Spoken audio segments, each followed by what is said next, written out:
Well, folks, it's finally arrived just in time for Halloween season. And yes, you know what I'm talking about. I'm talking about the dramatic film Amsterdam.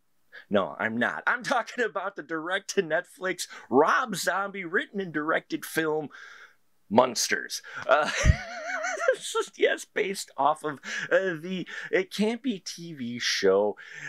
We've got Sherry Moon Zombie, who plays a Lily, a vampire who is looking for her soulmate, and her dad, the Count, played by Daniel Roebuck, is looking for suitors that, might have a little bit of dough and some prestige. Well, she ends up falling for Herman, who is a makeshift Frankenstein with the wrong brain in his head, played by Jeff Daniel Phillips. And these two fall in love, and a calamity ensues involving Lily's brother, and soon they find themselves having to go live in suburbia. And we see how all of the crazy hijinks ensue, from Lily and Herman meeting to the father, the Count, trying to prevent them from getting hitched, and the other things that go on in the wacky world of the Munsters.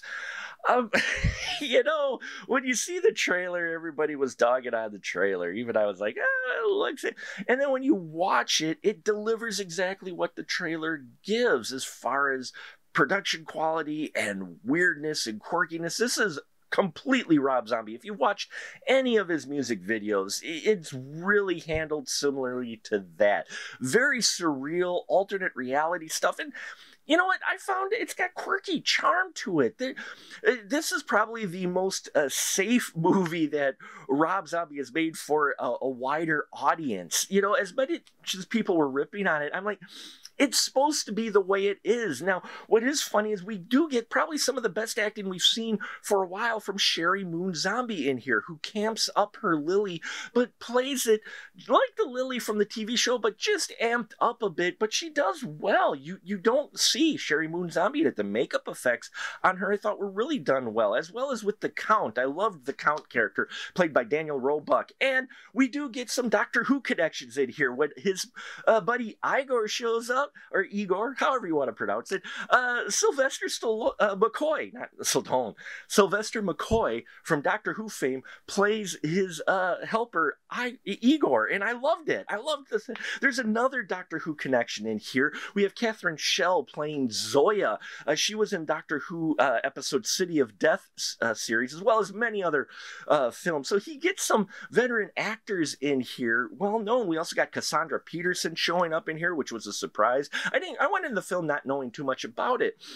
Now, is it a wonderful, groundbreaking film? No, but it's entertaining visually. It is wild, the visual styles that Rob Zombie puts in here.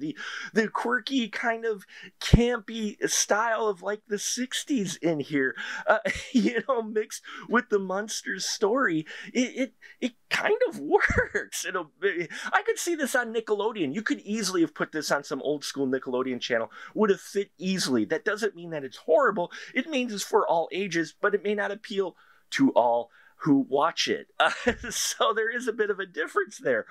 The story, it does pull some storylines from some other folks, including a direct homage, ripoff, however you want to call it, to Young Frankenstein when you watch it. But the talent knows what they're kind of a film they're making, and it's unapologetic. It commits to its gimmick and plays all the way through. I will say I enjoyed the film even more when they got to the suburbia part of the story. I really enjoyed that, and it actually made me want to see more of it. I think, though, that it may have appealed to more folks if they got it in smaller doses, and if they would have made this into maybe a limited series, they could have done that, and I think maybe smaller doses might have helped with folks.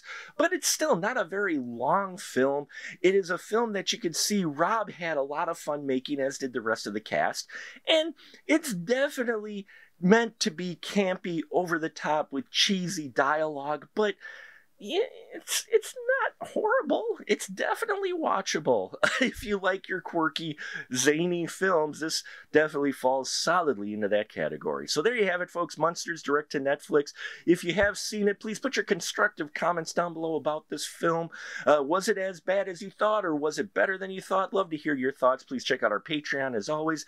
Thank you for your support, and remember, as always, keep that ticket stub, my friends.